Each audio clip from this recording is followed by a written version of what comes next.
Govano Anambra State bụ Nchekwa Soludo nọ n'isi ofenro ịtụ mmamma na Cathedral Church of St. Faith dị n'Ọka na ncheta ndị ọrụ amị nke Nigeria.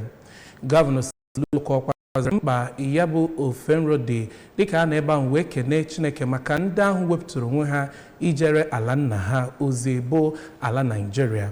Dịka a na-emerubere ya bụ 2025 Armed Forces Remembrance Day ka anyị sonyere Ijiko abana maka akụkọ ahụ n'uju.